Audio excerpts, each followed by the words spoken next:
Hallelujah, जोर से बोले हालेलुया। पिछले दिनों से आप और हम जो है आज्ञाकारिता के बारे में सीख रहे हैं। किसके बारे में? आज्ञाकारिता के बारे में।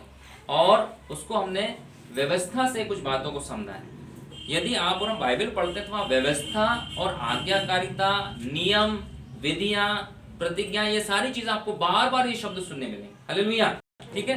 तो व्यवस्था के बारे में आपको मैंने थोड़ा सा बताया था बाइबल से। जो व्यवस्था है वो स्टार्टिंग की जो 5 पुस्तक है, उत्पत्ति, निर्गमन, लय व्यवस्था, गिनती और व्यवस्था विवरण, ये 5 पुस्तक में जो भी परमेश्वर ने इजराइलियों के लिए, किसके लिए? ध्यान दीजिएगा इस बात को, ये किसके लिए थी व्यवस्था? व्यवस्था यानी नियम कानून, आज्ञाकारिता, मतलब ये काम करना और ये काम नहीं करना। ये परमेश्वर ने नबी मूसा के द्वारा, अपने अगुवे के द्वारा इजराइलियों को दिया। हालेलुया, मतलब दूसरे लोगों को नहीं दिया था। आमीन, हालेलुया। इजराइलियों को ये व्यवस्था, ये नियम कानून दिए गए थे। और ये 5 पुस्तक में जो भी बातें हैं, जो भी चीज करना है चाहे ना करना, वो व्यवस्था कहलाती है। और इन 5 पुस्तक में जो आज्ञाकारिता है, जो नियम है और जो विधियां, वो क्या होती है? वो अलग चीज है। लेकिन व्यवस्था यदि बोल रहे हैं तो किसकी बात हो रही है? 5 पुस्तक की जो आज्ञाकारिता है, जो नियम कानून है, विधि विधान है, उनको एक शब्द में यदि कहा जाए तो उसे बोला जाता है व्यवस्था, यानी लॉ। इंग्लिश में बोलेंगे उसे लॉ। क्या बोलेंगे? हिंदी में व्यवस्था, इंग्लिश में लॉ बोलेंगे, है ना।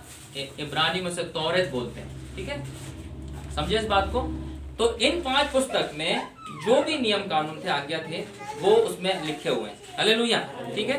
तो हमने इस बात को सीखा था पिछले दिनों से कि व्यवस्था परमेश्वर ने अपने लोगों को क्यों दी। और उस बात में परमेश्वर ने एक विशेष बात को दिया था। एनोश, ऊपर बड़ी वाली बाइबल को लेके आना, मैं थोड़ा सा उसमें से बताना चाहता हूँ। बड़ी वाली बाइबल जो है हिंदी की, रेड वाली, हाँ, वो लेके आना जब तक। कुछ विशेष बात को आपको हमको सीखना है व्यवस्था की बातों से, ठीक है। फिर से उस चीज को दोहराना। व्यवस्था क्या है?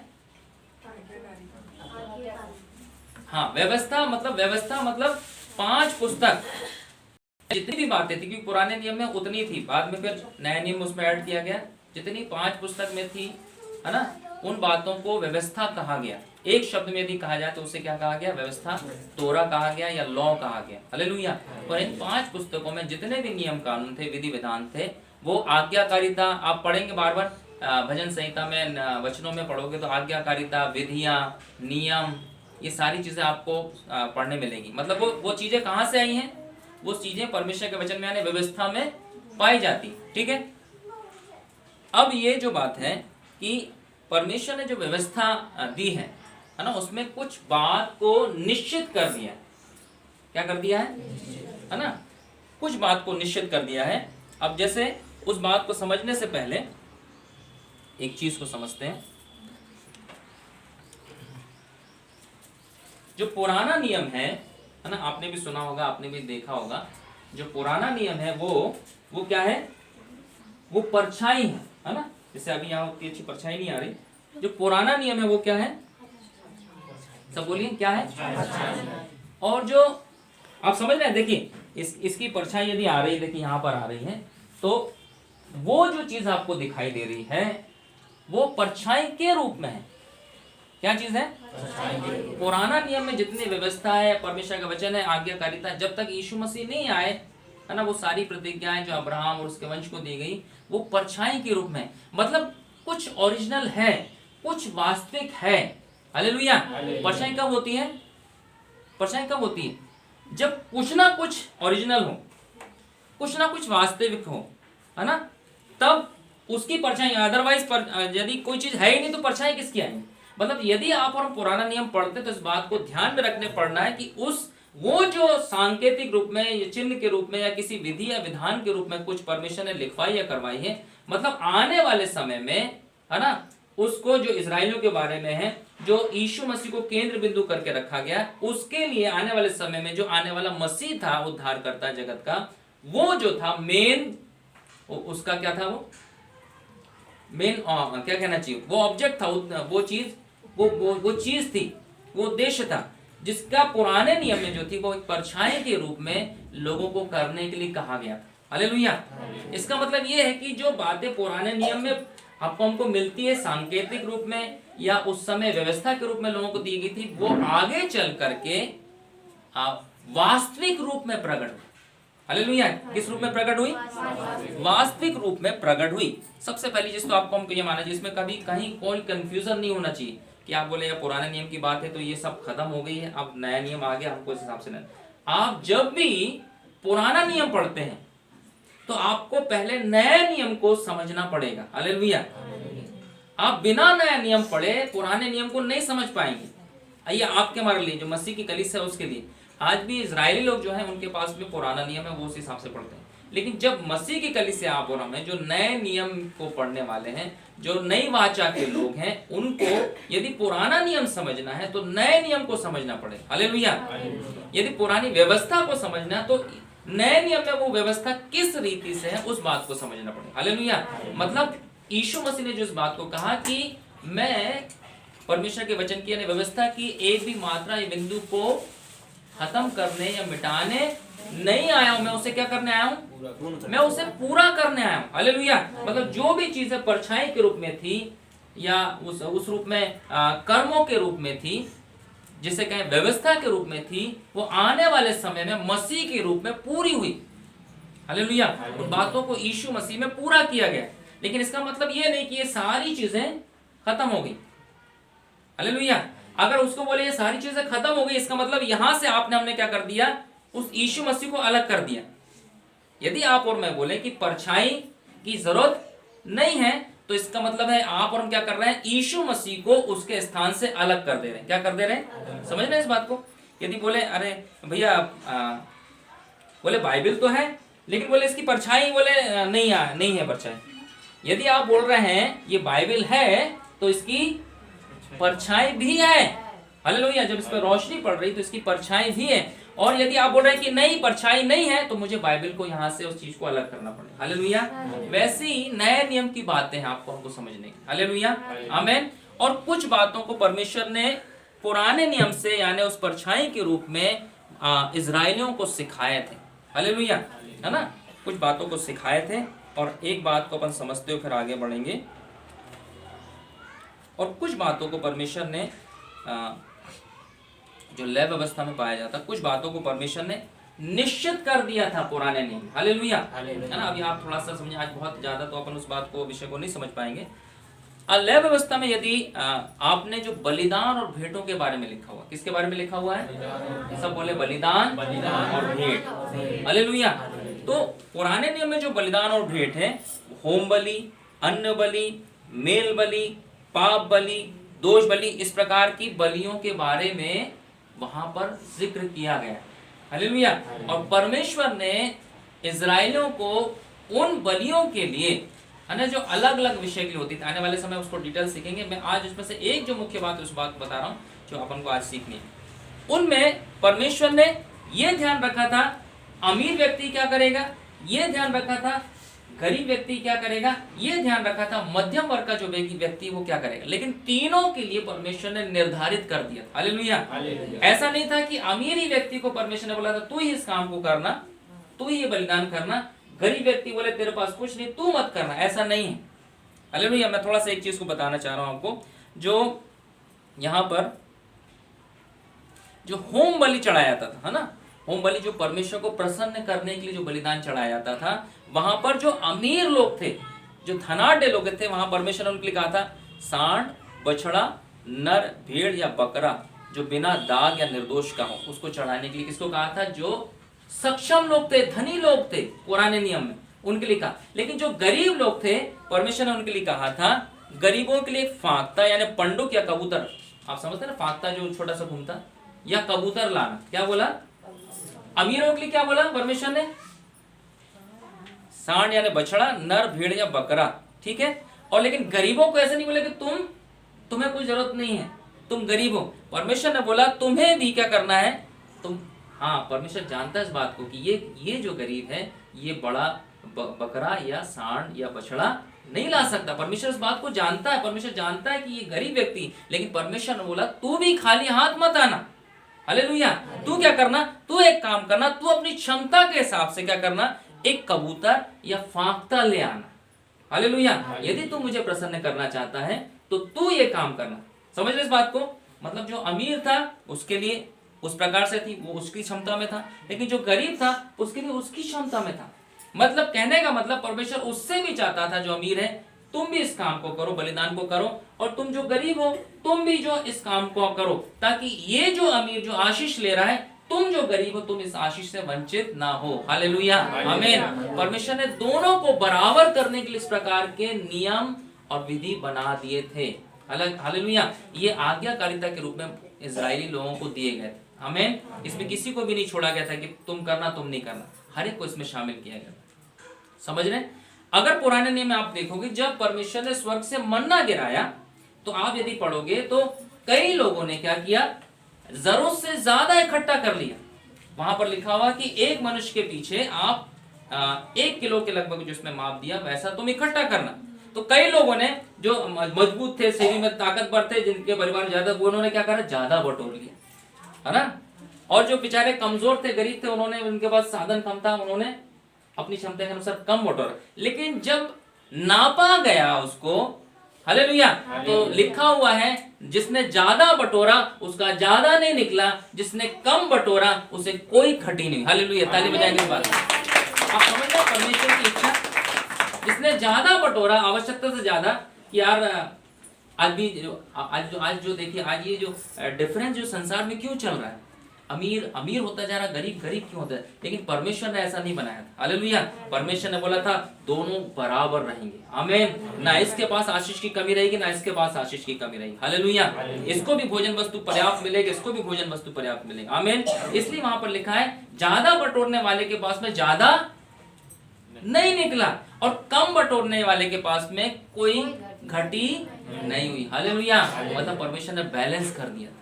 लेकिन आज जो संसार जो अनबैलेंस चल रहा है, अमीर होता जा रहा, गरीब, क्योंकि वो परमेश्वर से दूर है, परमेश्वर के इस आज्ञाकारिता से, परमेश्वर के वचन से, उसके घराने से दूर। हमें वो इन बातों को नहीं समझ पाते हैं। ठीक है, परमेश्वर इस प्रकार से नहीं है। आप और हम जो है, जो कलीसिया में चुने गए हैं, है ना। ठीक है, ये चीज समझ में आ गई आपको। बाकी हम फिर कभी इस बात को अपन समझेंगे, बलिदान और भेंटों के बारे में। आज जो इस बात को अपन जो सीखेंगे वो निकालेंगे गलातियों की पुस्तक अध्याय 3 का 29 पद। गलातियों की पुस्तक सब निकाल लीजिएगा और अंडरलाइन भी कीजिएगा। गलातियों की पुस्तक अध्याय 3 का 29 पद। और जो नोट कर रहे हैं वो जरूर नोट करें ना। मिल गया सबको? पेज नंबर 261, 203 का 29 ना। हाँ पढ़िए, 261 पेज पे मिल गया सबको। चलिए मैं पढ़ दे रहा हूं। लिखा हुआ है, और यदि तुम मसीह के हो तो अब्राहम के वंश और प्रतिज्ञा के अनुसार वारिस भी हो। क्या लिखा हुआ है? मेरे पीछे बोले, और यदि हम मसीह के हैं तो अब्राहम के वंश और प्रतिज्ञा के अनुसार वारिस भी हैं। हालेलुया। फिर से उस बात को दोहराएं, और यदि हम मसीह के हैं तो अब्राहम के वंश और प्रतिज्ञा के अनुसार वारिस भी हैं। हालेलुया। आप समझे क्या लिखा हुआ है? कंडीशन, यदि हम मसीह के हैं। आप और हम विश्वास करते हैं कि आप और हम मसीह के हैं ना, है ना। आप और हम विश्वास करते हैं आप और हम मसीह के हैं। और यदि संसार में जो ये विश्वास नहीं करता मैं मसीह का हूं, तो दूसरा मन में एक ही उसके उत्तर है, वो संसार के ईश्वर यानी शैतान का। इसलिए ये आपको हमको अंगीकार करना जरूरी। हम और यदि मसीह के हैं तो आगे लिखा है अब्राहम के वंश हैं। सबसे पहले क्या है? आप कौन है? मसीह के हैं। दूसरा कौन है? अब्राहम के वंश के। और क्या लिखा? और प्रतिज्ञा के अनुसार वारिस भी हैं, वंश भी हैं और मतलब आप समझ रहे इस बात को? आप वंश भी हैं और वारिस भी हैं। आप समझ सकते हैं इस बात को? जो वंश होता है, जो उस परिवार में पैदा होता है, उसके पास जो भी संपत्ति है माता पिता के पास में, जो उसके घर में पैदा हुआ, जो उससे पैदा हुआ, वो सारी संपत्ति का आने वाले समय में क्या, वो हकदार है, वो वारिस है। हालेलुया, आमीन। यहाँ पर 3 का 14 पद पढ़िएगा। यह इसलिए हुआ हाँ। कि अब्राहम की आशीष मसीह यीशु में अन्य जातियों तक पहुँचे। हाँ और हाँ पढ़िए। और हम विश्वास के द्वारा उस आत्मा को प्राप्त करें जिसकी प्रतिज्ञा हुई है। हाँ, यह इसीलिए हुआ, आगे पढ़िए, यह इसीलिए हुआ, हाँ, कि अब्राहम की आशीष, किसकी आशीष? अब्राहम की आशीष मसीह यीशु में अन्य जातियों तक पहुंचे। अन्य जातियों ने, हम जो अन्य जाति, जो इजरायली नहीं है, जो यहूदी नहीं है ना, जो फिजिकली अब्राहम के वंश में पैदा नहीं हुए, गोत्र में पैदा नहीं हुए, 12 गोत्रों में से एक में भी पैदा नहीं हुए, आपकी हमारी बात हो रही, ठीक है? फिर से पढ़िएगा। यह इसीलिए हुआ कि अब्राहम की आशीष, हाँ, मसीह यीशु में अन्य जातियों तक हम अन्य जातियों तक पहुंचे। ये क्या हुआ? इसीलिए क्या हुआ? यीशु मसीह का जो बलिदान क्रूस पर हुआ, जो यीशु मसीह ने श्रापित मृत्यु मरी आपके हमारे लिए, ये सब बातें लिखा है, जो उद्धार का काम पूरा किया, ये सब क्यों हुआ? ये इसीलिए हुआ कि आप और हम जो अन्य जाति थे, जो परमेश्वर से दूर थे, जो अब्राहम से उसके 12 गोत्रों में से एक भी गोत्र में नहीं शामिल नहीं थे, है ना, उसमें पैदा नहीं हुए थे, लेकिन यीशु मसीह की इस आज्ञाकारिता के द्वारा से, इस बात को पूरा करने के द्वारा से पिता अब्राहम की आशीष जो है, अब्राहम की आशीष हम अन्य जातियों तक पहुंचे। मतलब आपको हमको समझना है कि हमारे पास में, आपके पास में क्या है? एक आशीष है ना, जो अब्राहम के वंश होने के नाते है, मसीह में है क्योंकि, इसलिए अब्राहम के वंश होने के नाते हैं, और साथ में प्रतिज्ञा भी है कि हम उसके वारिस हैं। हालेलुया। इस बात को समझे, आप और हम जो मसीह में हैं, उसके पीछे जो मुख्य कारण है, यीशु मसीह ने उस बात को किया, इसलिए पीछे मुख्य जो कारण है, पिता अब्राहम की जो आशीष थी, जो परमेश्वर ने दिया था, उस आशीष में आप और हम क्या हो जाएं? आशीषित हो जाएं, और आप और हम उसके वंश के हो जाएं, ठीक है, उसके वंश के हो जाएं, आशीषित हो जाएं, उसके वारिस भी हो। आमीन। अब उत्पत्ति में, पुराने नियम में चलेंगे, उत्पत्ति अध्याय 18 का 18 और 19 पर।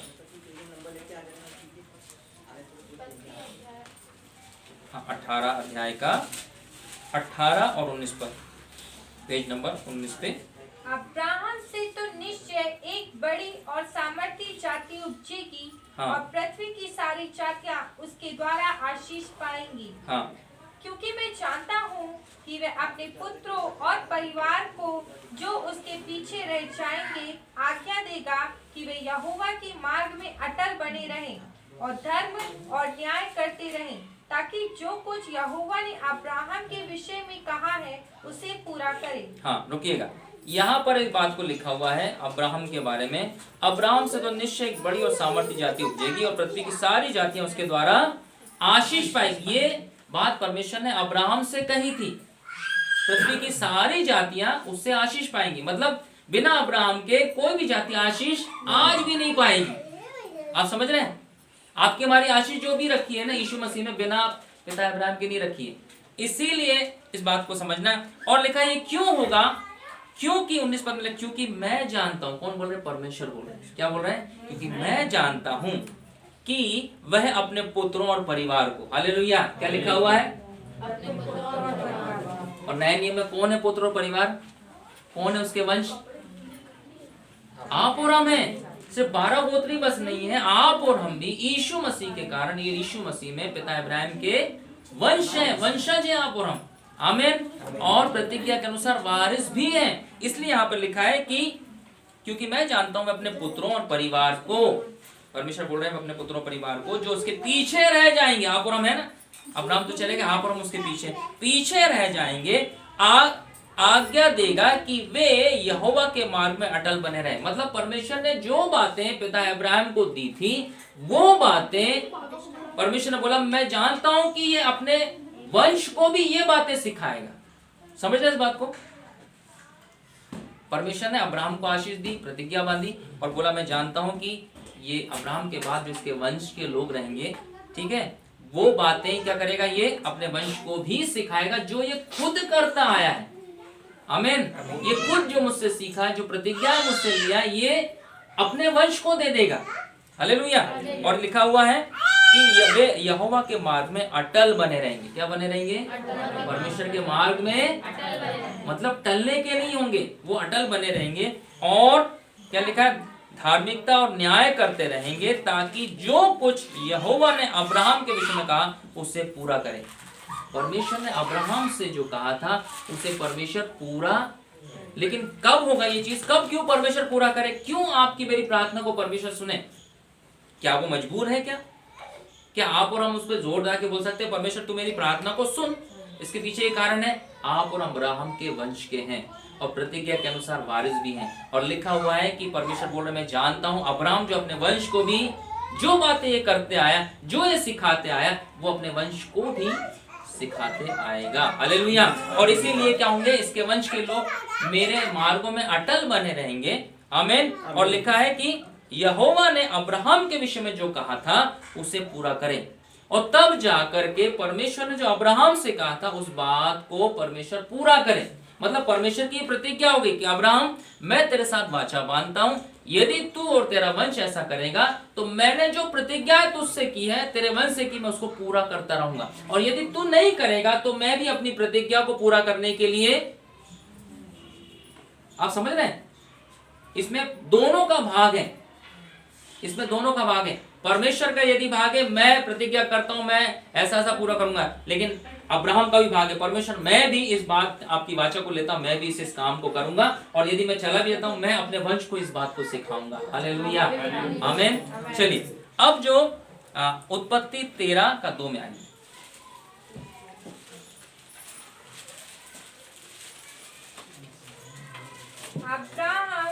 अब्राहम भेड़ बकरी गाय बैल और सोने रुपए का बड़ा धनी था। हाँ, अब्राहम क्या थे?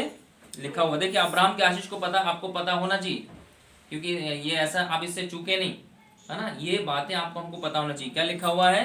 अब्राहम हाँ, भेड़ बकरी गाय बैल और सोने रुपए का बड़ा धनी था। हालेलुया। अभी हमने इसी में 12 में यहाँ जब पढ़ा था तो 12 में जब परमेश्वर ने अब्राहम को चुना तो लिखा हुआ है मैं तुझसे एक बड़ी जाति बनाऊंगा, तुझे आशीष दूंगा, तेरा नाम महान करूंगा, तू आशीष का मूल होगा। अब ये प्रश्न है कि ये सोना, ये रूपा, ये भेड़ बकरी, ये गाय बैल कहां से आए, या कैसे प्राप्त हुए, या अब्राहम को किसने दिए? लिखा हुआ ना 13:2 में, अब्राहम भेड़ बकरी गाय बैल सोने रुपए का बड़ा, आपको पता होना चाहिए पिता अब्राहम जिसकी बात हो रही वो कौन था? वो कंगाल व्यक्ति नहीं था। हालेलुया। ये आपका मेरा पिता है यीशु मसीह में। हालेलुया, है ना। आप और हम संसार बोलते ना, अरे यार वो उसके तो भैया उसके दादा परदादा तो बहुत अमीर थे, तो उसी से उनकी पहचान भी चलती, भैया ये साधारण व्यक्ति नहीं, बहुत अमीर है, खानदानी रईस है। क्या बोलते हैं? आप और हम भी खानदानी रईस। हालेलुया। हालेलुया इस बात के लिए। आमीन। क्या लिखा है 13:2 में? अब्राहम भेड़ बकरी गाय बैल और सोने रुपए का बड़ा धनी था। सब मेरे पीछे बोले, अब्राहम भेड़ बकरी गाय बैल सोने रुपए का बड़ा धनी था। यहाँ पर देखिए परमेश्वर ने अब्राहम नाम लिखा है, अब्राहम नहीं हुआ, मतलब ये नाम चेंज नहीं हुआ, लेकिन परमेश्वर ने अब्राहम को आशीष दी है। अब मैंने फिर से आपसे पूछना चाहता हूँ, ये गाय भेड़ बकरी सोना रूपा कहां से आया? बोलिए ना, परमेश्वर ने दिए। सब बोलिए, 12 के जो 2 में लिखा है मैं तुझसे एक बड़ी जाति बनाऊंगा, मैं तुझे आशीष दूंगा और तेरा नाम महान करूंगा और तुझे आशीष का मूल बनाऊंगा। मतलब ये सारी चीजें परमेश्वर ने अब्राहम को दिया, ये सारी आशीष परमेश्वर ने अब्राहम को दिया। समझ रहे इस बात को?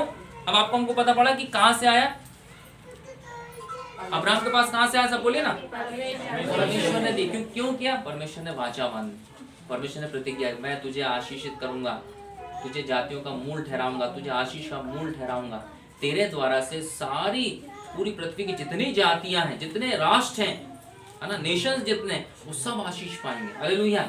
आमीन। इसलिए आप और हम की जो आशीष है ना, बिना अब्राहम के नहीं, बिना अब्राहम के जो परमेश्वर ने उनको करने को किया, जो हमारे आत्मिक पिता ने, अब्राहम जो हमारे विश्वास के आत्मिक पिता, जो मूल आपके हमारे आत्मिक पिता है, उन्होंने जो किया उस बात को आपको हमको भी पालन करना होगा या पालन करना चाहिए।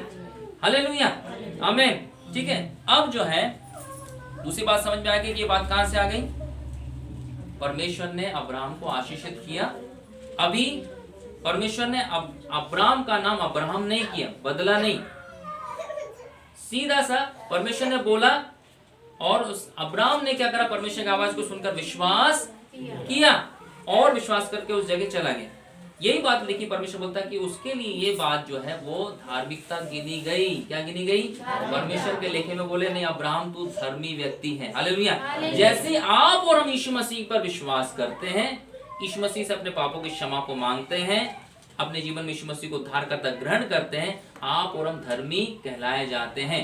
हालेलुया। भले नाम चेंज हुआ हो चाहे ना हो, परमेश्वर क्या करता है, उन आशीषों को रिलीज कर देता है। आमीन। हालेलुया। ठीक है, अब यहाँ पर एक चीज को अपन को देखना है, उत्पत्ति 14 का 17 से 19 पद में।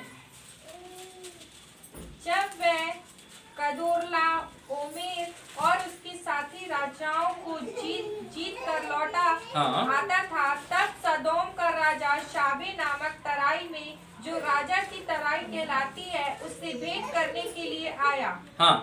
18 पद। तब शालेम का राजा मलिकिसिदक, जो परम प्रधान ईश्वर का याजक था। रुकिए, थोड़ा इस बात को समझना पड़ेगा, है ना। यहाँ पर लिखा जब वह कादोर ला ओमेर और उसके साथी राजाओं को जीत कर लौटा आता था। कौन? अब्राहम। कौन? अब्राहम। किसको जीत रहा है? राजाओं को जीत रहा है। हालेलुया। परमेश्वर ये ताकत, ये बल दे रहा है, लोग दिए सारी चीजें, राजाओं को जीत कर क्या लौटा आ रहा है। तब सदोम के राजा शाबे नामक तराई में, जो राजा की तराई भी कहलाती, उससे भेंट करने के लिए आया। अब 18 पद यहाँ पर मुख्य है। तब शालेम का राजा, सब बोले शालेम का राजा। तब शालेम का राजा, क्या लिखा है? मलिकी सदक। मलिकी, इस नाम को याद रखना, मलिकी सदक। क्या चीज? शालेम का राजा, जो परम प्रधान ईश्वर का याजक था। क्या था? ये कौन थे? ये परम प्रधान ईश्वर का याजक, मतलब परमेश्वर के आगे सेवा टहल करने वाला व्यक्ति। ठीक है, और आगे क्या लिखा है? रोटी और दाख मधु ले आया। किसके लिए रोटी और दाख मधु ले आया? अब्राहम के लिए, क्योंकि वो लड़ाई लड़के आया था, युद्ध जीत करके आया था, राजाओं को हरा करके आया था। किसको हरा के आया था? आमीन। और इसी बीच में क्या हुआ? मलकी सालेम का राजा मलिकिसिदक, जो परम प्रधान ईश्वर का याजक था, रोटी और दाख मधु अब्राहम के लिए ले आए कि भाई आप इसे खाएं पिए। रोटी और दाख मधु जो परमेश्वर के वेदी के पास में रहती। ठीक है, और आगे क्या लिखा हुआ है? और उसने अब्राहम को यह आशीर्वाद दिया, और उसने अब्राहम को यह आशीर्वाद दिया, परम प्रधान ईश्वर की ओर से, जो आकाश और पृथ्वी का अधिकारी है, तू धन्य हो। वो जो है अब्राहम नाम नहीं, यहाँ पर अब्राम है, मतलब पुराना नाम ही चल रहा है, लेकिन यहाँ पर वो याजक जो है, वो मलिकिसिदक जो है, वो बोल रहे हैं अब्राहम को आशीर्वाद दे रहे हैं, परम प्रधान ईश्वर की ओर से, जो आकाश और पृथ्वी का अधिकारी, तू धन्य हो। और 20 पद में लिखा है, और धन्य है परम प्रधान ईश्वर, जिसने तेरे द्रोहियों को तेरे वश में कर दिया। हालेलुया। और क्या बोल रहे हैं? और धन्य, तू धन्य हो। और क्या बोल रहे हैं? तेरा परमेश्वर धन्य हो, जो तेरे बैरियों को तेरे वश में कर दिया। हालेलुया। आज आप और हम जो हमारा बैरी शत्रु था, है ना, मिस्र में जो आप और हम थे, फिरौन की गुलामी में, फिरौन जो राजा आपके ऊपर अधिकार करता था, यीशु मसीह में आप और हम उस फिरौन के राजा से छुड़ाए गए हैं। हालेलुया। आमीन। उस पाप की गुलामी से आजाद किए गए हैं। हालेलुया।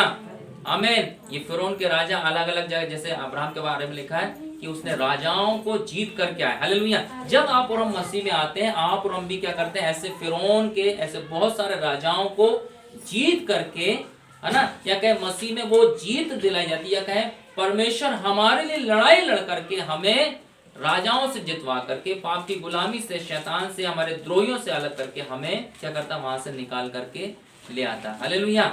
आमीन। अब ये बात है जो बोल रहा है कि तू धन्य हो और धन्य हो तेरा परमेश्वर, जिसने तेरे द्रोहियों को तेरे वश में कर दिया। हालेलुया। इसीलिए यीशु मसीह जो अधिकार दिए कि अब जो शत्रु की सारी सामर्थ मैंने तुम्हें क्या किया है? अधिकार दिया है। अब तुम्हें दुष्ट आत्मा से डरने की जरूरत नहीं, अब तुम्हें बीमारी से डरने की जरूरत नहीं है ना, किसी शत्रु से तुम्हें डरने की जरूरत नहीं। तुम इन सारी चीजों को जीत कर आगे बढ़ रहे हो। आमीन। मैं तुम्हारी लड़ाई लड़ रहा हूँ, मैं तुम्हारे लिए युद्ध कर रहा हूँ। आमीन। जब आप उद्धार पाते ना तो परमेश्वर भी आपके हमारी ओर से लड़ाई को लड़ता है। ये इतना आसान नहीं। आप सोचते हैं एक व्यक्ति विश्वास के यीशु मसीह ग्रहण कर लिया तो अरे यार कुछ ऐसा लग ही नहीं रहा कुछ हुआ, लेकिन इसके पीछे परमेश्वर और उसके दूत लड़ाई लड़ते, यानी परमेश्वर लड़ाई लड़ता आपके हमारे लिए। किस बात से? राजाओं से छुड़ाने के लिए, आमीन, उस गुलामी से आजाद करने के लिए, उस फिरौन की गुलामी से आजाद करने के लिए, आमीन।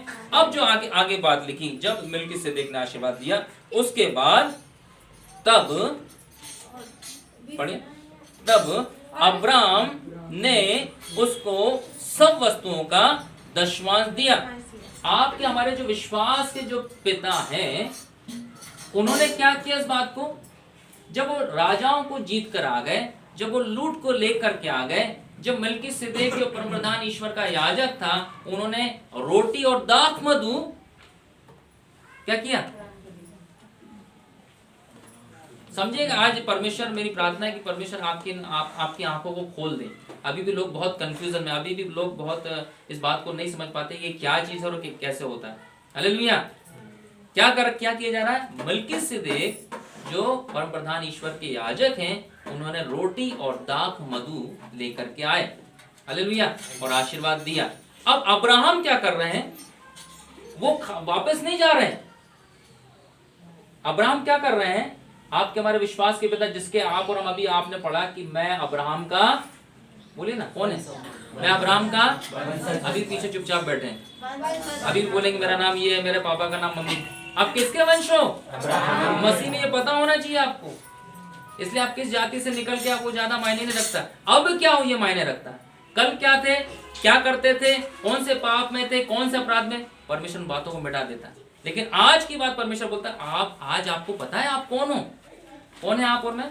अब्राहम के वंश और उसकी प्रतिज्ञा के वारिस। ना सिर्फ वंश है, ऐसी वंश नहीं है, वारिस भी है, आमीन। वारिस कौन होता है? उसके खुद के घर का लोग वारिस होता है, कोई दूसरा जान पहचान का वारिस नहीं होता है। वारिस कौन होता है? जो उसके घर में पैदा हुआ वो वारिस होता है। मतलब वंश भी है, कहलाने वाले नहीं, वारिस भी है, आमीन। और यहाँ पर आपका हमारा जो विश्वास का पिता जो आपका हमारा कहलाता, मसीह जीवन में भी, हालेलुया, मसीह जीवन में भी विश्वास का जो पिता है, लिखा हुआ उन्होंने क्या किया? तब उन्होंने उसको सब वस्तुओं का क्या किया? सब बोलिए, सब वस्तुओं का, सब बोले ना, क्या दिया? दसवां अंश दिया। ये बात परमेश्वर ने अब्राहम के मन में डाली इस काम को करने के लिए, हालेलुया। और ये बात तब हुई जब कोई व्यवस्था नहीं थी। परमेश्वर ने नबी मूसा को कोई व्यवस्था नहीं दी थी, हालेलुया।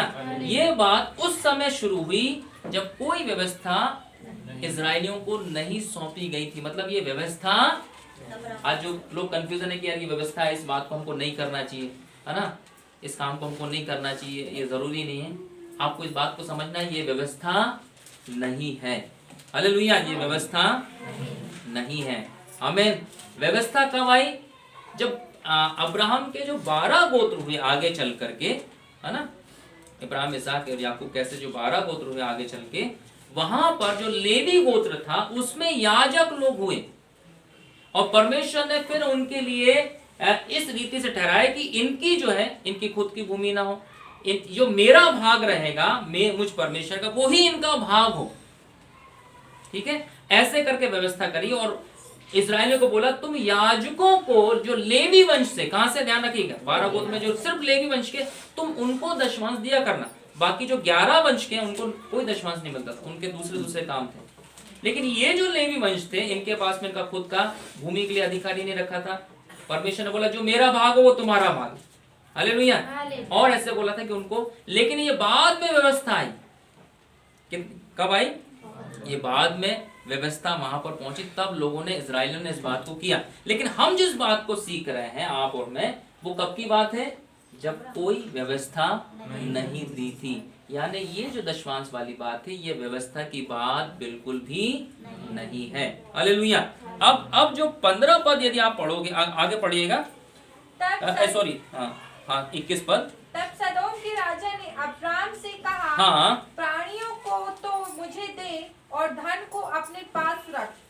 अब्राम ने सदोम के राजा से कहा, परम प्रधान ईश्वर यहोवा जो आकाश और पृथ्वी का अधिकारी है, उसकी मैं यह शपथ खाता हूँ कि जो कुछ तेरा है उसमें से ना तो मैं एक सूत और ना जूती का बंधन ना कोई और वस्तु लूंगा, कि तू ऐसा ना कहने पाई कि अब्राहम मेरे ही कारण धनी है। हाँ, आपने बात को जाना।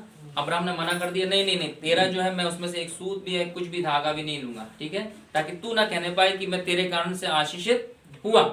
लेकिन 15 अध्याय का जो 15 पद है, देखिए बातचीत चल रही है। अभी अपन ने देखा क्या हुआ, अब्राहम जो है राजाओं को जीत करके एक लूट लेकर के, क्या है, लूट लेकर के आए, और उस लूट में परमेश्वर ने उनके मन में क्या डाला कि तो इन बातों का, इन सारी लूट का, किसका, किस बात का, आप और हम जब मसीह में आते हैं ना, परमेश्वर हमें आशीषों पर आशीष देना शुरू कर देता। हालेलुया, आमीन। राजाओं से लूट लूट कर परमेश्वर आपको, दूसरों से ले लेके परमेश्वर आपको देता है। आमीन, हालेलुया। और अब्राहम ने बोला इसको मैं लेकर के पूरा की पूरा नहीं जाऊंगा। वो बोला ये जो मल्कीसदेक जो परमेश्वर का याजक है, मैं इसको क्या करता हूँ, इस सारी लूट का, सब वस्तुओं का मैं दशमांश देता हूँ। हालेलुया। ऐसे करके उसने उस काम को किया। आमीन। मतलब जो चीज जिस रीति से थी, यानी जानवर लूटे हुए, सोना रूपा चांदी जो लूटा होगा, उसी रूप में अब्राहम ने मल्कीसदेक याजक को दिया। उसका रूप चेंज नहीं किया। आज लोग, कई लोग क्या करते हैं, उसका रूप चेंज करके लोग सोचते हैं कि इस काम को करें। आज कई लोग क्या करते हैं, सोचते हैं यार दशमांश से गरीबों को दे दें। आज कई लोग क्या करते हैं, सोचते हैं यार मेरा दशमांश देने के लिए एक काम करूं, क्या करूं, इसको मैं चर्च में ले जाकर के क्या करता हूं, उसका नाश्ता करा देता हूं। आज कई लोग क्या करते हैं, इसको ले जाकर के क्या कर देता हूं, मैं डेकोरेशन कर देता हूं। आज कई लोग क्या करते हैं, इसको लेकर के मैं क्या करता हूं, बाहर पटाखे फोड़ देता हूं। भैया ये काम परमेश्वर के वचन के अनुसार नहीं है। जिस रूप में अब्राहम को वो आशीषें मिली, वो लूट मिली, क्या मिली, आप समझ रहे हैं, मतलब अब्राहम उसके हकदार, लड़ाई परमेश्वर ने लड़ी, जीत अब्राहम को दिलाई, वो लूट परमेश्वर ने दिलाई, वो आशीष परमेश्वर ने दी। इसलिए वो अब अब्राहम ने क्या किया, उनमें से दशवां सब वस्तुओं का जैसा था, जो था, उसने चेंज नहीं किया। इसको बेच करके ये करके ये दे दे, पलट चेंज नहीं किया। उसने एज इट इज जो परमेश्वर ने दी उसी का दशवांश किसको दिया, मल्कीसदेक याजक को दे दिया। समझ गए इस बात को, चेंज नहीं किए, सब वस्तुओं का दिया गया। अब जैसे इन बातों को उन्होंने पूरा किया, कुछ बात हो रही, 15 पद में लिखा है, 15 पद में पढ़ेंगे। इन बातों के पश्चात, अभी जो आपने पढ़ा ना, आपने ऊपर जो 17 से जो पढ़ रहे हैं 24 तक, ये पूरी बातचीत, ये पूरा वार्तालाप होने के बाद, ये पूरा काम करने के बाद, अब्राहम का दशमांश देने के बाद लिखा, इन बातों के पश्चात, बोलिए, यहोवा का यह वचन दर्शन में अब्राहम के पास पहुंचा, है ना। अगर आप बाइबल पढ़ेंगे और आपको समझ में आएगा कि परमेश्वर ने 75 साल के जब अब्राहम थे तब उनसे बातचीत करी थी, उनसे वाचा बांधी थी, और 25 साल गुजर गए बीच में, है ना, लगभग 25 साल यहाँ गुजर गए। और यहाँ पर लिखा है अब्राहम को दर्शन में देकर अब्राहम से के पास पहुंचा, हे अब्राहम मत डर। क्या बोल रहे परमेश्वर का वचन, क्या आ रहा है ऊपर, जो मुख्य जो बात है, इन बातों के पश्चात, इन बातों के पहले नहीं है। जो आज कलीसिया जिन बातों में चूक रही है या जिस बात को महत्व नहीं दे रही है, लिखा है इन बातों के, मतलब जब अब्राहम ने इस काम को किया और मल्कीसदेक ने उस जो काम को किया, लिखा है इन बातों के पश्चात परमेश्वर का वचन दर्शन में अब्राहम के पास पहुंचा। और परमेश्वर बोल रहे हैं, प्रतिज्ञा दे रहे हैं, हे अब्राहम मत डर, तेरी ढाल और तेरा अत्यंत बड़ा प्रतिफल। क्या बोल रहे हैं परमेश्वर, क्या प्रतिज्ञा आ रही, एक वचन दे रहे, क्या बोल रहे हैं, हे अब्राहम, देखिए अभी चेंज नहीं हुआ, अब्राहम ही, अब्राहम नहीं हुआ, हे अब्राहम मत डर, तेरी ढाल और तेरा अत्यंत बड़ा प्रतिफल। बोलिए, हे अब्राहम मत डर, तेरी ढाल और तेरा अत्यंत बड़ा प्रतिफल। परमेश्वर बोल रहे मैं हूं, ताली बजाएंगे इस बात। मतलब मल्कीसदेक ने कुछ किया, मतलब अब्राहम ने कुछ किया, उसके बाद ये बातों को लिखा गया। उसके बाद परमेश्वर जो है उनसे बातचीत करना शुरू कर दिए। और आगे यहाँ पर लिखा है, अब्राहम के पास उस समय भी खुद का पुत्र नहीं था। आशीष तो थी, है ना, गाय भेड़ बकरी सोना चांदी रुपए आ गया था, लेकिन एक और आशीष चाहिए थी, जो उनका खुद का पुत्र।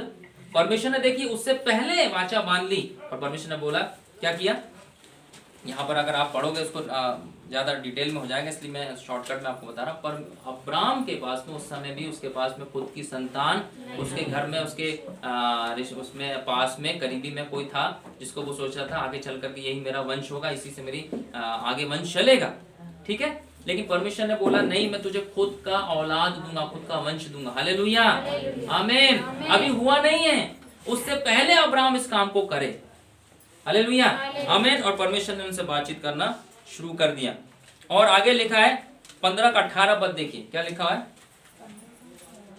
इसी दिन यहोवा ने अब्राहम के, किसके साथ? अब्राहम के साथ नहीं, अभी नाम चेंज नहीं हुआ, अभी परमेश्वर ने उस रीति से आशीषित नहीं किया, नाम चेंज, अभी पुराने ही नियम उसमें चल रहे हैं, पुराने नाम। अब्राहम, क्या लिखा? अब्राहम के साथ यह वाचा बांधी मिस्र के महानद से लेकर फरात नामक बड़े नद तक जितना देश है, अर्थात कैनियों, कनिज्जियों, कदमोनियों, हित्तियों, परिज्जियों, रपाइयों, एमोरियों, कनानियों, गिरगाशियों और यबूसियों का देश मैंने तेरे वंश को दिया है। हालेलुया, ताली बजाएंगे इस बार। आप समझे, परमेश्वर वाचा उसी दिन मान रहे। किस दिन वाचा बांध रहे? जब अब्राहम ने विश्वास से ये काम किया, जब ये माना कि हाँ ये जो लूट जो है, ये जो जय मुझे दिया ये परमेश्वर ने दी। हालेलुया। तो वो खाली हाथ वहां से नहीं गए। जब याजक ने उसको क्या किया, रोटी और दाखमधु दिए, बोले इसके बाद जो था इसने दिया, मेरे पास जो है मैं पूरा तो नहीं दे रहा, लेकिन इसमें से एक भाग निकाल करके मैं याजक तुझे यहाँ पर दे रहा हूँ। हालेलुया। क्यों ऐसा किया? क्योंकि वो विश्वास करते थे ये सब चीज मुझे परमेश्वर ने दी। हालेलुया। ये गाय, भेड़, बकरी, ये सोना, चांदी, रुपया, ये सब परमेश्वर ने मुझे दिया। बोले ये परमेश्वर का, परमेश्वर ने मुझे दिया और उसमें से मैं क्या कर रहा हूँ, पूरा नहीं दे रहा हूँ, बोले मैं थोड़ा सा भाग निकाल करके परमेश्वर उस याजक को दे रहा हूँ। ठीक है, बहुत इंपॉर्टेंट, बहुत आपको अच्छा लगेगा आज की ये जो अध्ययन है। ठीक है, इन बातों के पश्चात परमेश्वर ने फिर क्या करा, अब्राहम से बात भी की, वचन भी दिया और वाचा भी बांध दिया। 18 पद पढ़े ना, क्या लिखा हुआ है, इसी दिन यहोवा ने अब्राहम के साथ यह वाचा बांधी कि ये देश जो है ना, जो जिसमें दूसरे लोग रहते हैं, दूसरे लोग राज कर रहे हैं, है ना, वो यहाँ की आशीष का मजा मैं तुझे और तेरे वंश को दे दिया। हालेलुया। किस बात की? जब परमेश्वर, जहां पर जब ये पूरी बात हो रही तब परमेश्वर भी वाचा बांध है, तूने ऐसा काम किया इसलिए मैं भी क्या करूंगा, अपनी तरफ से इस वाचा को पूरा करूंगा। और उसी दिन वाचा बांधी जा रही। हालेलुया। अब जो है हम उत्पत्ति 17 के 5 में जाएंगे। इसलिए अब से तेरा नाम अब्राम ना रहेगा। हाँ, आगे अब क्या हो रहा है, जब अब्राहम देख रहे हैं ये विश्वास में हो करके कदम बढ़ा रहा है, ये विश्वास में होकर के क्या कर रहा है, जो मैंने लूट दी उसी में से कुछ भाग निकाल करके, एक निश्चित भाग निकाल करके ये दे रहा है। परमेश्वर भी आगे बढ़ करके वचन दे रहा और वाचा बांध रहा है और आगे बोल रहा है, इसीलिए अब तेरा नाम अब्राम ना रहेगा। अब परमेश्वर उसकी पहचान बदलने जाए। हालेलुया, आमीन। जब ये विश्वास से कदम उठा रहा, कौन? अब्राम, जो अन्य जाति से आया, आपके मेरे समान, जिसको परमेश्वर ने चुना, जिसको परमेश्वर ने बोला ऐसा कर, इस देश से निकल जा, उस जगह जा मैं दिखाऊंगा, और प्रतिज्ञा मान रही। सोचिए, कोई भी नहीं, सिर्फ पत्नी है, बच्चा भी नहीं, कुछ भी नहीं है, खाली हाथ निकले हैं। सोचिए, कुछ भी नहीं लेके गए, अपने परिवार, अपने घर से खाली हाथ निकले, से पत्नी को लेकर के गए, समझ रहे हैं, और परमेश्वर इस सारी चीजों को दिया और उन्होंने उस काम को किया। ठीक है, और यहाँ पर आगे लिखा हुआ है, अब परमेश्वर उनका नाम बदल रहे, बोल रहे परंतु तेरा नाम अब्राहम होगा। हालेलुया। अब्राहम का मतलब होता है उन्नत पिता। क्या होता है? अब्राहम का मतलब उन्नत पिता। नाम में कोई बुराई नहीं थी, बोले यार वाह यार उन्नत पिता, लेकिन परमेश्वर बोला तू उन्नत पिता नहीं कहलाएगा, तू अब्राहम कहलाएगा, यानी तू बहुतों का पिता कहलाएगा। हालेलुया, आमीन। तू बहुतों का पिता कहलाएगा, आमीन। तेरा जो वंश होगा आगे चल के और आगे क्या लिखा है, क्योंकि मैंने तुझे जातियों के समूह का मूल पिता ठहरा दिया है। हाँ, मैं तुझे अत्यंत फलवंत करूंगा। हाँ, क्या बोल रहा है, मैं तुझे अत्यंत फलवंत करूंगा। क्यों करूंगा? परमेश्वर ने क्यों बोल रहे हैं? उन्होंने भी उस काम को विश्वास से किया। सबसे पहले तो उन्होंने परमेश्वर की आवाज को सुनकर विश्वास किया और चल दिए, अपना घर परिवार छोड़ करके। नहीं सोचा यार ये मेरे पापा मम्मी ये सब, परमेश्वर ने बोला, उसकी खोज में थे, परमेश्वर ने बात की, चल दिए। फिर परमेश्वर ने आशीषित किया, लूट दी, राजाओं से जितवा लिया। परमेश्वर फिर उन्होंने फिर विश्वास का कदम बढ़ाया, दशमांश को दे दिया। फिर आगे जा रहा है तो परमेश्वर की बातचीत हो रही 25 साल के बाद में। और यहाँ पर आगे क्या लिखा है, और पढ़िए, तेरे वंश इस जाति को क्या करूंगा मैं, अत्यंत फलवंत करूंगा तुझे, और तुझको जाति का मूल बना दूंगा, और तेरे वंश में राजा उत्पन्न, और तेरे वंश में हालेलुया। आप कौन है?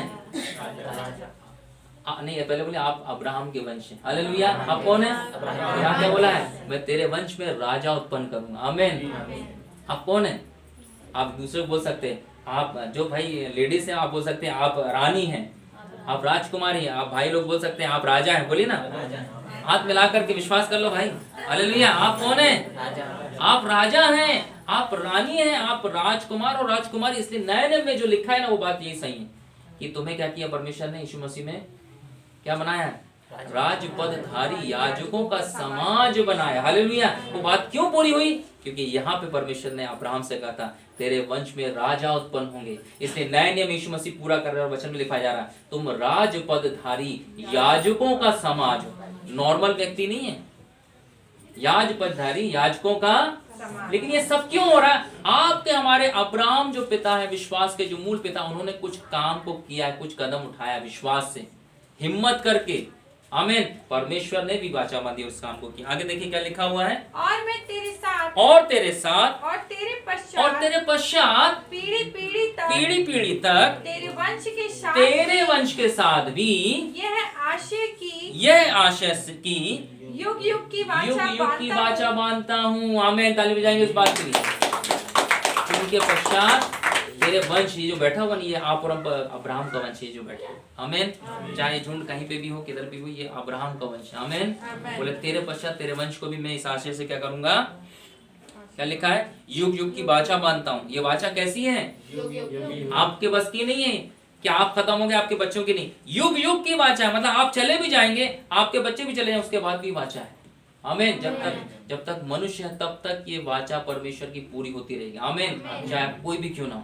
ठीक है, युग युग की वाचा बांधता हूँ। आगे देखिए, कि मैं तेरा और तेरे पश्चात तेरे वंश का भी परमेश्वर रहूंगा। आमीन। ताली बजाएंगे इस बात के लिए। इसलिए आप और हम बोलते हैं वो मेरा परमेश्वर भी है। हालेलुया। कल तक तो वो पुराने में लिखा वो अब्राहम, इसहाक और याकूब का परमेश्वर कहलाता था। हालेलुया। लेकिन आज आप और हम तो ना तो इब्राहिम, ना इसहाक, ना याकूब, ना उसके 12 गोत्रों में पैदा हुए, फिर क्यों बोलने पा रहे? ये वाचा है, मैं तेरे बाद तेरा और तेरे वंशों का भी परमेश्वर ठहरूंगा। आमीन। हालेलुया। वो आपका मेरा परमेश्वर हो गया। आमीन। कल तक सृष्टि करता था, लेकिन आज उस वंश के, उस वाचा के कारण, पिता अब्राहम के कारण से आपका हमारा भी परमेश्वर हो गया, पिता हो गया यीशु मसीह। आमीन। हालेलुया। ठीक है, थोड़ा सा और जल्दी से अपन आगे चलेंगे। और देखिए आगे आप पढ़ दीजिए, इसको पूरा पढ़ दीजिए। फिर परमेश्वर ने अब्राहम से कहा, तू भी मेरे साथ बांधी हुई वाचा का पालन करना, तू और तेरे पश्चात तेरा वंश भी अपनी अपनी पीढ़ी में उसका पालन करे। हाँ, बोलिए। देखिए परमेश्वर क्या बोल रहे हैं, परमेश्वर ने वाचा दे दी, प्रतिज्ञा दे दी, लेकिन परमेश्वर बोल रहे तुझे भी और तेरे वंश को भी कुछ करना पड़ेगा। आमीन। लिखा है, फिर परमेश्वर ने अब्राहम से कहा, तू भी मेरे साथ बांधी हुई वाचा का पालन, तू और तेरे पश्चात तेरा वंश भी अपनी अपनी पीढ़ी में। कब? अपनी अपनी पीढ़ी में, है ना। ये ना बोले अरे यार हमारे माता पिता तो नहीं करे इस प्रकार से काम, हम क्यों करें? लिखा अपनी अपनी पीढ़ी में। आप और हमें ना, आपकी हमारी पीढ़ी की बात हो रही, अपनी अपनी पीढ़ी में, अपनी अपनी पीढ़ी में उसका पालन करे। मेरे साथ बांधी हुई वाचा, जिसका पालन तुझे और तेरे पश्चात तेरे वंश को करना पड़ेगा, वह यह है, तुम में से एक एक पुरुष का खतना हो। आमीन।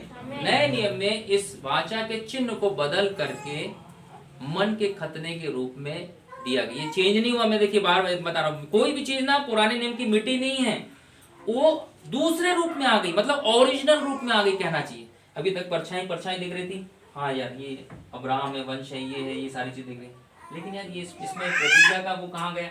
इसहाक वो अपने इसहाक कहाँ वो अभी देखिए कुछ भी नहीं था, इसहाक नहीं था, इसहाक के बाद याकूब नहीं था, यीशु मसीह नहीं थे, सब जो प्रतिज्ञा जितनी हुई सब कुछ भी नहीं था, लेकिन सबकी छाया परमेश्वर दिखा रहा, परमेश्वर दूर से दिखा रहा, आकाश के तारों को देख, इन भूमि के किनको को देख, परमेश्वर ऐसा करके दिखा रहा, मतलब छाया परछाई परछाई दिखा रहा। लेकिन आगे चल करके ये वास्तविक रूप में जब यीशु मसीह आए, ये वास्तविक रूप में प्रकट हुआ। हालेलुया, आमीन। ये वास्तविक रूप में फिर आपके हमारे जीवन में प्रकट हुआ।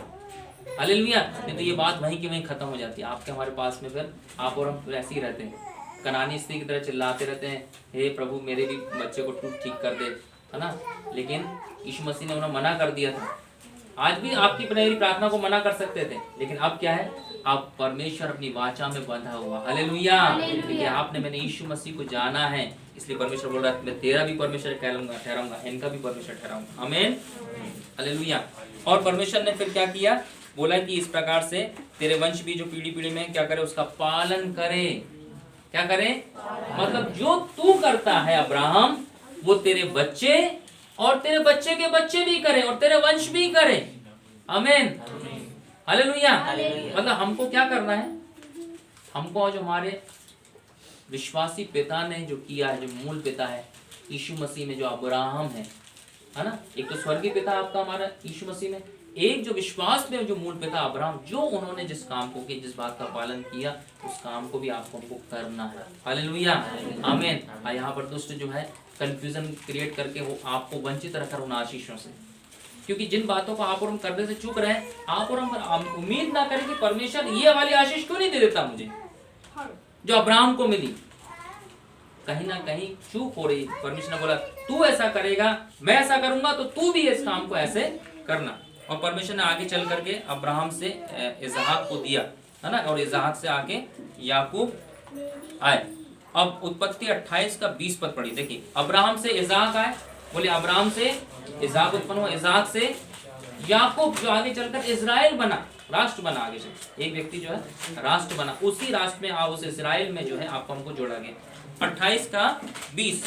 तब याकूब ने यह मन्नत मानी, हाँ, यदि परमेश्वर मेरे संग रहकर, यदि परमेश्वर मेरे संग रहकर इस यात्रा में मेरी रक्षा करे, इस यात्रा में मेरी रक्षा करे, और मुझे खाने के लिए रोटी, हाँ, और पहनने के लिए कपड़ा दे, और मैं अपने पिता के घर में कुशल क्षेम से लौट आऊं, हाँ, तो यहोवा मेरा परमेश्वर ठहरेगा। हाँ, और यह पत्थर जिसका मैंने खंबा खड़ा किया है, परमेश्वर का भवन ठहरेगा। हाँ, रुकिए। अब वो परमेश्वर, देखिए वाचा चल रही है, अब्राहम के साथ जो परमेश्वर ने वाचा बांधी, वाचा चल रही है। अब्राहम ने अपने बेटे इसहाक को सिखाया, इसहाक ने अपने बेटे याकूब को सिखाया, और याकूब भी उस वाचा को याद करके, उस बात को सीख करके यहाँ बोल रहे हैं, यदि परमेश्वर मेरे संग रहकर। हालेलुया। आप और हम कह सकते हैं ना, परमेश्वर हमारे संग है। क्या आप यही बात बोल रहे हैं, यदि परमेश्वर मेरे संग रहकर इस यात्रा में, क्या बोल रहे हैं, मेरी रक्षा करे। पहली चीज क्या बोल रहे हैं, मेरे संग रहकर मेरी रक्षा करे। आमीन। और फिर क्या बोल रहे हैं, मुझे खाने के लिए रोटी और पहनने के लिए कपड़ा दे। क्या बोल रहे हैं वो, यदि परमेश्वर मेरे संग रहे, पहली चीज, और मेरी रक्षा करे, दूसरी चीज, और क्या बोल रहे हैं, मुझे खाने के लिए और पहनने के लिए, और अपने पिता के घर में कुशल क्षेम से लौट जाए, क्योंकि वो यात्रा में थे, वापस वो बोले अपने पिता के घर में मैं लौट सकूं। और वो लिखा हुआ है, तो यहोवा मेरा परमेश्वर ठहरेगा। और आगे लिखा है, और यह पत्थर जिसका मैंने खंबा खड़ा किया, परमेश्वर का भवन ठहरेगा। और जो कुछ तू मुझे दे, क्या बोल रहे हैं, जो कुछ तू मुझे दे, आगे उसका दशवान मैं अवश्य मैं दूंगा। नहीं लिखा है, दिया करूंगा। अरे हाँ ठीक है हम देंगे, कई बार बोलते हैं ना ठीक है देखते हैं देंगे, लेकिन यहाँ इस बात को नहीं जोर दे के बोला जा रहा है। वो भी अपने उस पालन को तैयार, उनको पता है याकूब को, मेरे जो कौन थे, अब्राहम कौन थे, याकूब के। ध्यान दीजिए बेटा, डिस्टर्ब बिल्कुल नहीं करना, ध्यान दीजिएगा बच्चों, आप लोग खेलना तो बाहर चले जाए। याकूब के अब्राहम कौन थे, अब्राहम से इसहाक, इसहाक से याकूब, यानी अब्राहम कौन थे, दादाजी। मतलब जो अब याकूब के पिता ने किया, उसने अपने बेटे को भी सिखाया इस दशमांश के बारे में। उसने भी याद करा और परमेश्वर को बोला, वो जानते कि मेरे दादा के साथ परमेश्वर ने वाचा बांधी। आमीन, हालेलुया। और बोल रहे हैं कि ठीक है, मेरे दादा के साथ आपने वाचा बांधी है, तो बोल रहे हैं यदि परमेश्वर मेरे संग रह करके, क्या बोल रहे हैं, ध्यान सुनिएगा, यदि परमेश्वर, फिर से बोलिए, यदि परमेश्वर, दूसरी बात बोल रहे हैं, इस यात्रा में मेरी क्या करे, रक्षा करे, फिर और मुझे खाने की रोटी और पहनने के लिए कपड़ा दे। बोले यदि करेगा, और आगे क्या लिखा हुआ है, तो अगर ऐसा करेगा तो जो कुछ परमेश्वर मुझे देगा मैं उस सब का दशमांश अवश्य ही दिया करूंगा। मतलब मैं बार बार और हर बार दिया करूंगा जब परमेश्वर मुझे, और यदि नहीं देगा, देखिए आप समझ रहे इस बात को, यदि परमेश्वर दे रहा है, वो क्यों बोल रहा है, यदि मुझे देगा तो मैं, परमेश्वर नहीं बोल रहा कि नहीं है तो भी दो, परमेश्वर बोल रहा है यदि है तो दो। समझ रहे इस बात को। आज आप और हम भी मसीह जीवन में एक यात्रा में, हमें कहाँ जाना है, हमें कहाँ जाना है, हमें परमेश्वर पिता के पास में जाना है। हालेलुया। जहाँ आपके हमारे विश्वास के पिता अब्राहम भी हैं। हालेलुया। ये यात्रा है और बोल रहे हैं यदि परमेश्वर मेरे संग रहे, पहली चीज आप और हम भी यही प्रार्थना करते हैं ना, यीशु मसीह ने बोला मैं तुम्हें कभी ना छोड़ूंगा और ना कभी, परमेश्वर हमारे संग रहता। हालेलुया। और वो वायदा करता मैं तुम्हें छुड़ाऊंगा, तुम्हें बचाऊंगा, यानी रक्षा करे, और बोला खाने के लिए रोटी और पहनने के लिए कपड़ा दे, तो जो कुछ तू मुझे देगा उन सब बातों का मैं क्या करूंगा, तुझे दशमांश दिया। मतलब यदि परमेश्वर दे रहा है मुझको और आपको, तो परमेश्वर के वचन लिखा है तो आपको हमको देना चाहिए, और यदि नहीं दे रहा है तो कोई बात नहीं। हालेलुया। यदि कह रहे हैं परमेश्वर मुझे 2 वक्त की रोटी दे रहा है और पहनने के लिए कपड़ा दे रहा है, वचन में लिखा है, तो मुझे देना चाहिए। हालेलुया। और यदि नहीं दे रहा है तो परमेश्वर मांगेगा नहीं मुझसे। आमीन, हालेलुया। परमेश्वर फिर देगा कि हाँ इस बेटे के पास मैंने इसको देता हूं मैं, ताकि ये बात को दे सके। हालेलुया। ये उस वाचा को पूरा कर सके जो मैं इसके विश्वास के पिता अब्राहम से वाचा बांधी। हालेलुया। परमेश्वर के वचन में साफ साफ लिखा है, वो आपसे मुझसे जोर जबरदस्ती नहीं कर रहा है। उसने बोला यदि तुम्हें दे तो तुम, या किसकी बात हो रही, रोटी और कपड़े की बात हो रही। हालेलुया। अब्राहम को क्या मिला था, लूट मिली थी, राजाओं को जीता था, बड़ी बड़ी लूट मिली, उसने उन चीजों में से दिया। हालेलुया। आज जो मेरे आपके पास में, उन चीजों का आप और हम परमेश्वर के राज्य में दशमांश दें। हालेलुया। अब नए नियम में आप और हम आएंगे, नीति वचन 3 और 9 में जाए। नीति वचन 3 और 9 देखिए, ये पूरी एक भूमिका है जिसको आपको हमको समझना है।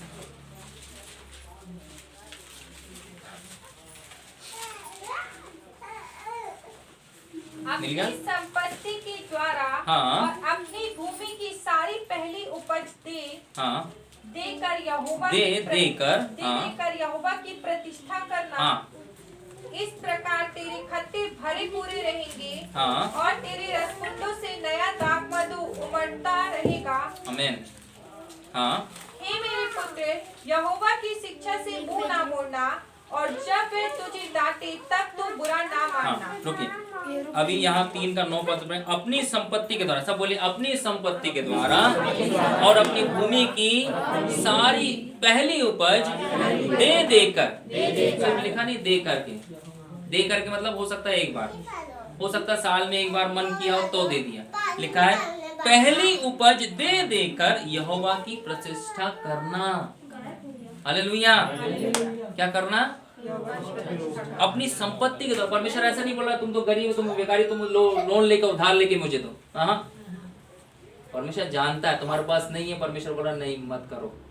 लेकिन तुम्हें यदि संपत्ति परमेश्वर ने दिया है, चाहे वो छोटी आपकी नौकरी हो, चाहे बड़ी नौकरी हो, चाहे वो 2000 की नौकरी हो, चाहे 4000 की नौकरी हो, चाहे 40,000 की नौकरी हो, परमेश्वर बोलता है अपनी संपत्ति जो तुम्हारे पास में से, उसमें से, और अपनी भूमि की सारी पहली उपज, क्या चीज, बाद वाली उपज नहीं, पहली उपज दे करके क्या करना, यहोवा की प्रतिष्ठा करना। मतलब आप और हम इस काम को जब करते हैं तो क्या करते हैं, परमेश्वर का मान सम्मान करते हैं। हालेलुया।